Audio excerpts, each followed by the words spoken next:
Okay, we're back in the studio now with Sue Frankie, and we're going to be talking about some rather personal ideas and what we're going to be doing. Sue? Good morning, Yvonne, and I'm glad to sort of segue on what Eric Whitson was saying in terms of the benefits that we have in this community, just to start out by looking at the wonderful transportation department that we have here. Yes.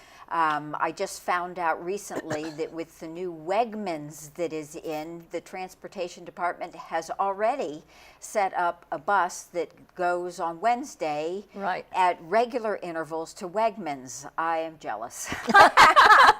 Well, you just have to take off a couple hours and go. Absolutely.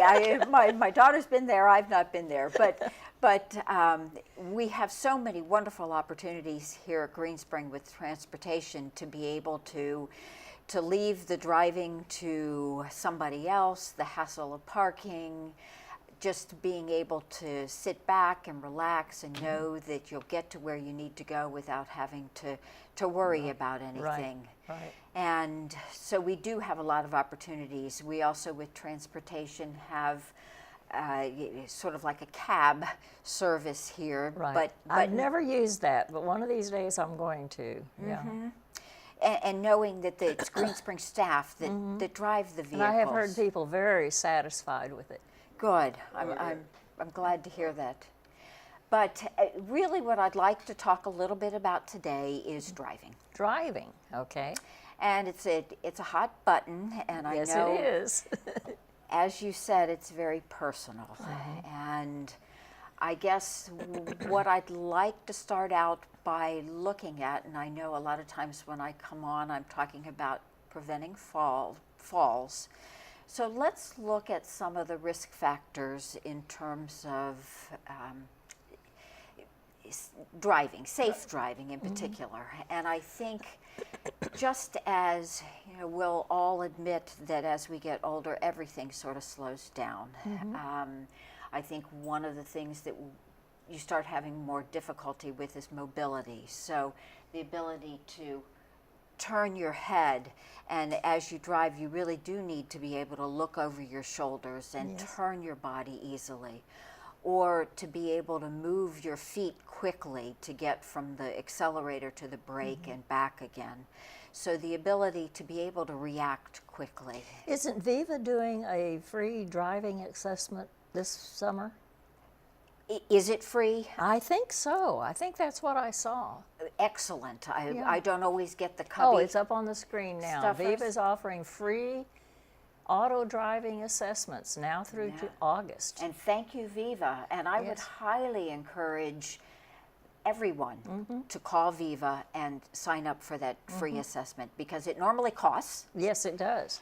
Knowing that this Viva assessment, it is only an assessment for you to know where your strengths are and where your weaknesses are. There's a number of different categories. It's all done on a computer, so it's not in the car. No, right. But it does really have a good bearing on some of the difficulties that you may be having in terms of reaction time, the cognitive, not necessarily the memory, but the ability to process a lot of information quickly Right. can also show up there. And I was talking to Lisa Borum, who does the Viva assessment, and she said the categories that are the most indicative of really thinking about the idea of not driving are the ability to be able to turn the neck, shoulder, Right. but then also the processing of information, Right, which none of us can control. Exactly. It's not something that one day you say, well, I'm not going to do it anymore. So it's not something you've chosen to do, but it's something that happens. I think that's a very, very important assessment to go to. Now, you shared with me earlier that you did actually give up driving. I did. It was not because I was not able to. It was more because I was not using the car. And so the car was just sitting there. And I thought, this is ridiculous, and because I do have the transportation that's available to get to the store and these kinds of things. And so I talked with my daughter and her family and found out that my granddaughter was driving a car with 200,000 miles on it. So there went my car. And I really have not missed it more than maybe twice a year.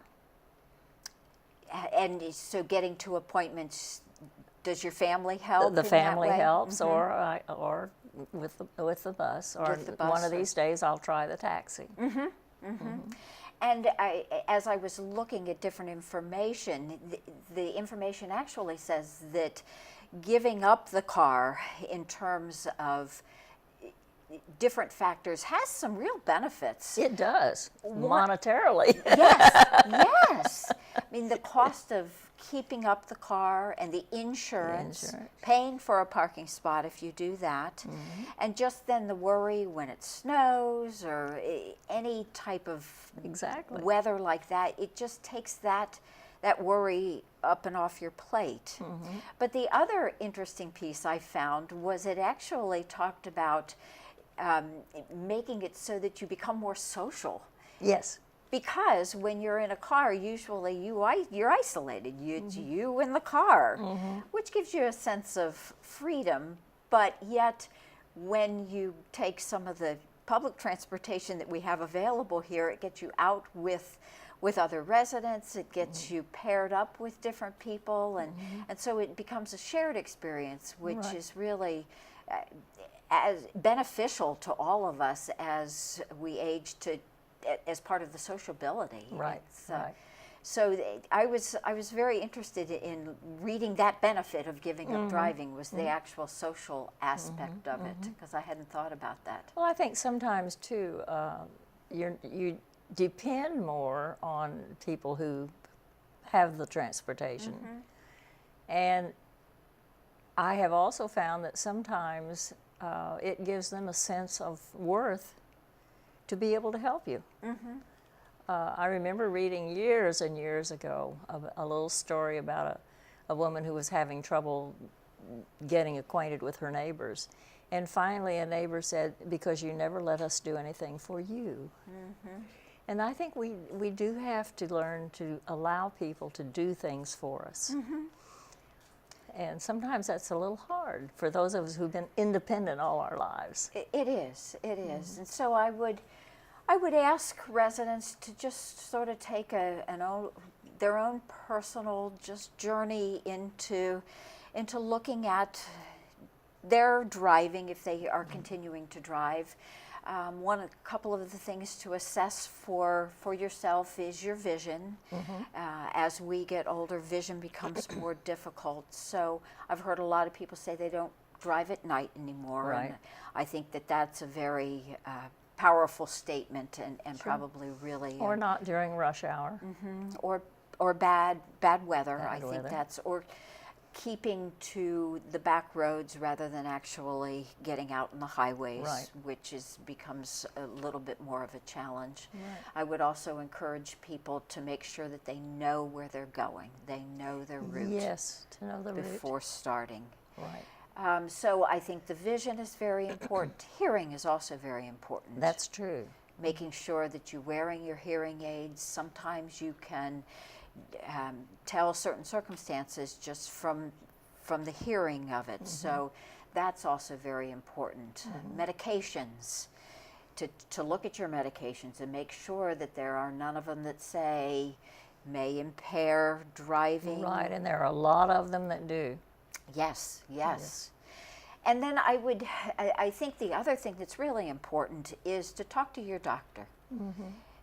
Have that conversation with them to say, I just want to know what your thoughts are in terms of my continuing to drive. And then for residents, if they find that there is family or a doctor or a friend that is questioning whether that they should drive or not, to step back and not take it personally. Right. And not look at it as an affront or a criticism, but think of it as possibly somebody really trying to be helpful in the sense of advocating for you, to say, I've noticed some some changes, and it may be something to think about for your own safety, but also the safety of others. I used to have my kids ride with me periodically, just for that purpose, just to make sure I was still driving correctly. And that's an excellent idea, because there is sort of a checklist out there for family members that have driven with parents to look at different aspects. Were they able to do this? And putting on the seatbelt is always the first one. Oh, really?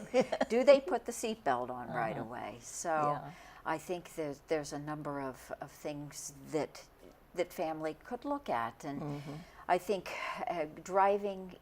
to give up driving is a huge loss. It's something you have to think about. You know, what am I going to do? And that one of my big questions was, how do I get my dog to the vet? How do I get to my doctor's appointments that are not here on the campus?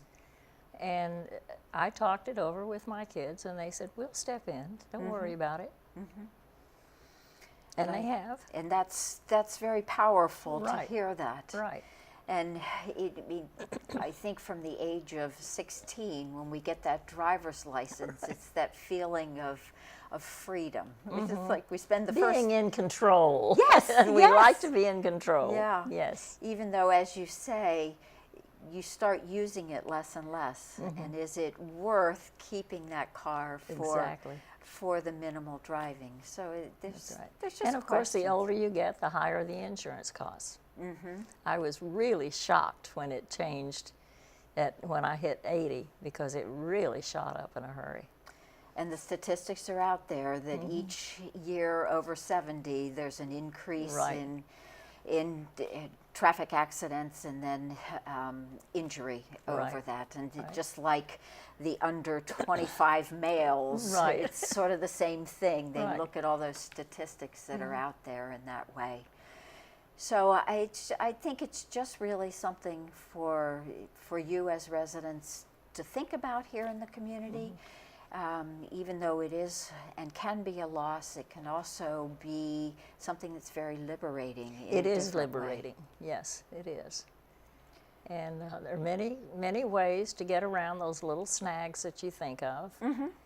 And there's, like you say, it gets rid of a lot of costs